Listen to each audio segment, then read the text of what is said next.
चलिए जानते हैं आज देश और दुनिया की 50 बड़ी और महत्वपूर्ण खबरें सिर्फ 10 मिनट। तो वीडियो को अंत तक जरूर देखें और चैनल को सब्सक्राइब करना ना भूलें। ईरान युद्ध के बीच डोनाल्ड ट्रंप ने संकेत दिए हैं कि अब वे तनाव कम करने के मूड में हैं। चीन को भी शांति बनाए रखने की सलाह दी है। ईरान के रक्षा मंत्री अमीर हतामी ने अमेरिका को कड़ी चेतावनी देते हुए कहा, किसी भी कार्रवाई का जवाब इतना तेज होगा, संभलने का मौका नहीं मिलेगा। पश्चिम एशिया में तनाव के बीच अमेरिका ने ईरान के एक महत्वपूर्ण पुल को हवाई हमले में नष्ट कर दिया, जिससे क्षेत्र में हालात और बिगड़ गए हैं।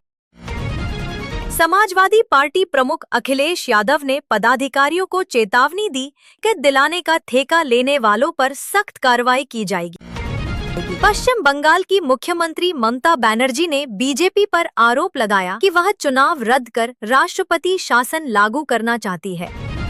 प्रधानमंत्री किसान सम्मान निधि की 22वीं किश्त अप्रैल में जारी होने की संभावना है, जिससे करोड़ों किसानों को राहत मिलेगी।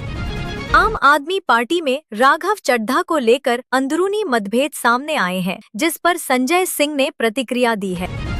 इंडियन रेलवे फाइनेंस कॉरपोरेशन में असिस्टेंट और मैनेजर पदों पर भर्ती निकली है। आवेदन 4 अप्रैल से शुरू होकर 1 मई 2026 तक चलेंगे। केरल चुनाव के दौरान प्रधानमंत्री नरेंद्र मोदी ने भाजपा की एक महिला कार्यकर्ता की जमकर तारीफ की। शेयर बाजार में आईटी सेक्टर के शेयरों में तेजी देखने को मिली है। निवेशकों ने टेक कंपनियों में बढ़ती संभावनाओं को देखते हुए जमकर निवेश किया है। देश में पर्यटन को बढ़ावा देने के लिए सरकार ने नई स्कीम लॉन्च की है। इसमें घरेलू पर्यटकों को यात्रा पर विशेष छूट और सुविधाएं दी जाएंगी। स्वास्थ्य मंत्रालय ने नई हेल्थ स्कीम की घोषणा की है। इसके तहत गरीब और मध्यम वर्ग के लोगों को सस्ती और बेहतर चिकित्सा सुविधा उपलब्ध कराई जाएगी। देश में स्मार्टफोन यूजर्स की संख्या तेजी से बढ़ रही है। इंटरनेट की आसान उपलब्धता के कारण डिजिटल सेवाओं का इस्तेमाल भी लगातार बढ़ रहा है। केंद्र सरकार ने महिलाओं के लिए नई रोजगार योजना शुरू की है। इससे उन्हें घर बैठे काम करने और आत्मनिर्भर बनने का मौका मिलेगा। देश में बढ़ती महंगाई को लेकर सरकार ने जरूरी सामानों के दाम नियंत्रित करने के लिए कदम उठाए हैं, जिससे आम जनता को राहत मिलने की उम्मीद है।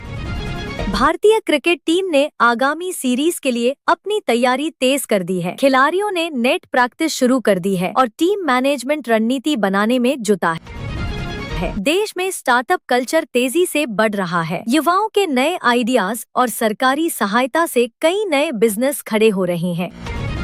केंद्र सरकार ने सड़क निर्माण परियोजनाओं को तेज करने का निर्देश दिया है। इससे देश में कनेक्टिविटी बेहतर होगी और विकास को गति मिलेगी। देश में जल संकट को लेकर चिंता बढ़ रही है। कई इलाकों में पानी की कमी के चलते सरकार ने जल संरक्षण अभियान शुरू किया है। सोशल मीडिया पर बढ़ते फेक कंटेंट को रोकने के लिए नए नियम लागू किए जा रहे हैं। इससे गलत जानकारी फैलाने वालों पर सख्त कार्रवाई होगी। भारतीय अंतरिक्ष एजेंसी ने नए मिशन की तैयारी शुरू कर दी है। यह मिशन देश की अंतरिक्ष क्षमता को और मजबूत करेगा। देश में रोजगार के अवसर बढ़ाने के लिए नई इंडस्ट्रियल पॉलिसी लाई जा रही है। इससे निवेश बढ़ेगा और युवाओं को नौकरी मिलने की संभावना बढ़ेगी। भारत और अमेरिका के बीच रक्षा सहयोग को लेकर नई बातचीत हुई है। दोनों देशों ने मिलकर सुरक्षा को मजबूत करने पर जोर दिया है। देश में ऑनलाइन शॉपिंग का ट्रेंड तेजी से बढ़ रहा है। लोग अब अधिकतर सामान इंटरनेट के जरिए खरीदना पसंद कर रहे हैं।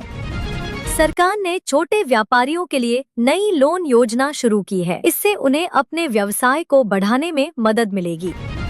देश में रेलवे स्टेशनों के आधुनिकीकरण का काम तेजी से चल रहा है। इससे यात्रियों को बेहतर सुविधाएं मिलेंगी। भारत में खेलों को बढ़ावा देने के लिए नई स्पोर्ट्स पॉलिसी लाई गई है। इससे खिलाड़ियों को बेहतर ट्रेनिंग और संसाधन मिलेंगे। देश में पर्यावरण संरक्षण को लेकर जागरूकता बढ़ रही है। लोग अब पेड़ लगाने और प्लास्टिक का उपयोग कम करने पर ध्यान दे रहे हैं।